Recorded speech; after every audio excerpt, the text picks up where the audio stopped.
En el imaginario popular, el escritor suele ser una figura solitaria, encorvada sobre su escritorio, atrapada en un mundo interior, pero, pero hay un aspecto menos conocido y profundamente humano, que es su necesidad de rodearse de objetos, de rituales, de manías y de supersticiones.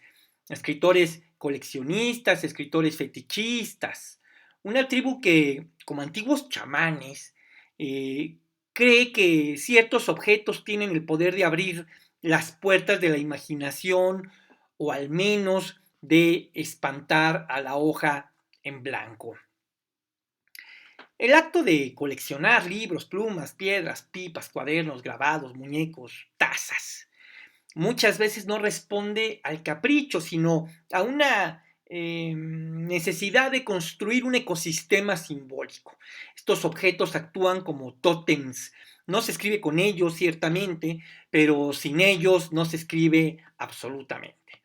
En México, Carlos Monsiváis fue un coleccionista incansable. Su casa, convertida hoy en el Museo del Estanquillo, guarda miles de objetos, grabados populares, caricaturas políticas, maquetas, figuras de lucha libre, memorabilia del cine de oro, fotografías antiguas. Su fetiche era la historia cultural de México convertida en objeto. Esa colección no solo lo inspiraba, sino que también le servía para escribir sus crónicas, esas que capturaban con humor y con ironía la identidad nacional. Otro, otro caso notable es el de Octavio Paz, quien tenía una particular fascinación por las artes plásticas y por los libros raros. Su biblioteca personal, que es una de las más importantes del país, está llena de primeras ediciones, obras sobre arte prehispánico, sobre orientalismo, sobre surrealismo y sobre poesía francesa. Su colección no era pasiva, él la utilizaba activamente como detonante para su obra ensayística y por supuesto para su obra poética. Él era un pensador visual y sus libros eran puentes, digamos, hacia lo simbólico. Los fetiches del escritor no siempre son objetos tangibles, a veces son rutinas. Juan Rulfo, por ejemplo, escribía a mano en hojas sueltas y de manera obsesiva. Revisaba lo que había escrito, tachando, corrigiendo, reescribiendo. Era un fetichista del silencio. Decía que no podía escribir si había ruido.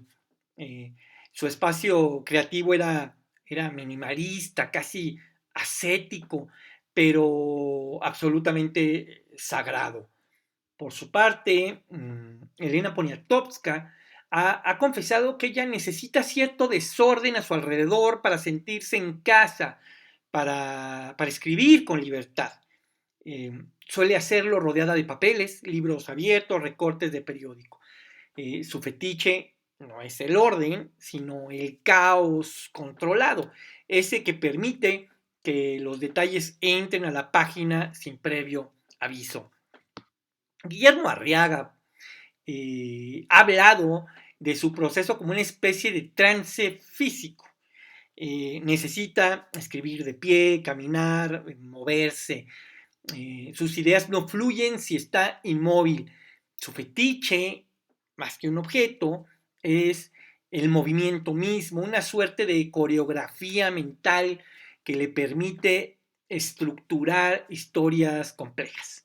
Y está también, por supuesto, el caso de José Emilio Pacheco, quien no solo tenía la costumbre de escribir con letra minúscula, él decía que la mayúscula era una forma de arrogancia, sino que conservaba cada papelito, cada borrador, cada corrección.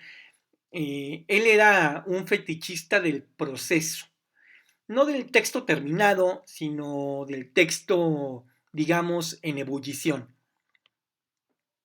Los espacios también cuentan, por supuesto.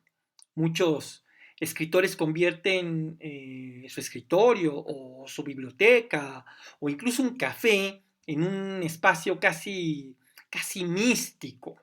Juan José Arreola transformó su biblioteca en un salón de tertulias donde los libros convivían con objetos rarísimos, bustos, una colección de relojes y hasta una esfera armilar. Todo era parte de un montaje que convertía la literatura en un espectáculo y al escritor en una suerte de anfitrión de un teatro íntimo. Arriola era también un obsesivo del lenguaje oral, grababa su propia voz, memorizaba pasajes de cuentos o de novelas, recitaba poemas en voz alta frente al espejo. Su fetiche era el sonido mismo de las palabras y su biblioteca una extensión de su teatralidad literaria. Rosa Beltrán ha contado en varias entrevistas que escribe rodeada de objetos que ha traído de sus viajes, máscaras africanas, piedras, cuadernos. El escritorio para ella no es solo funcional, es, digamos, un altar donde el lenguaje se invoca. Yo sé que desde afuera estas prácticas pueden parecer triviales. ¿Para qué sirve una taza japonesa? ¿O para qué sirve una figura de lucha libre cuando lo importante es la calidad del texto? ¿No debería bastar el talento y la disciplina?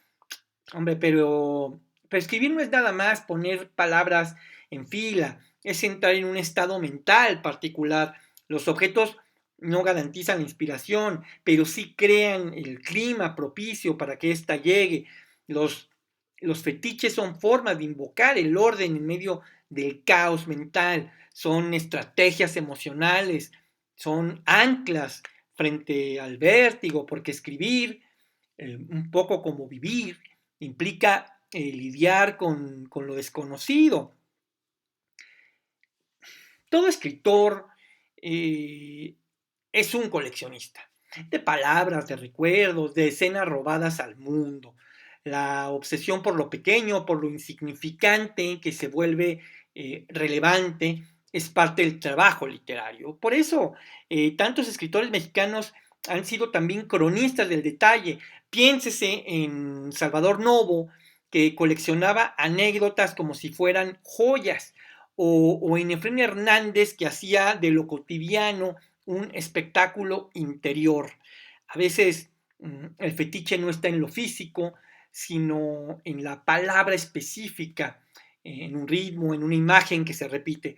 La literatura mexicana, rica en simbolismo, en sincretismo y obsesión por la memoria, ha producido una tradición donde el objeto literario y el objeto real se entrelazan.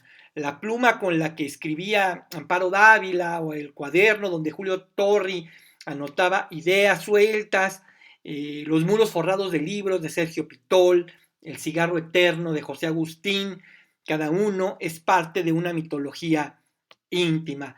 Los libros, los objetos no escriben libros, pero ayudan a escribirlos. Las manías no crean estilo, pero lo sostienen. En un mundo cada vez más veloz y digital, donde todo tiende a la eficiencia, los fetiches del escritor nos recuerdan que la creación literaria sigue siendo un misterio y que cada quien lo aborda con sus propias herramientas. Los escritores, coleccionistas, no acumulan cosas por vanidad, sino por necesidad, y sus fetiches, lejos de ser excentricidades inútiles, son mapas privados, son brújulas que los guían en la oscuridad del lenguaje, porque al final escribir es una forma de invocación y todo rito necesita de sus símbolos. Les recuerdo, mi nombre es Jonathan Frías. Si a ustedes les gusta el contenido que aquí hacemos, los invito a suscribirse, a comentar, dar like, compartir, etcétera, etcétera. Y nos vemos muy pronto.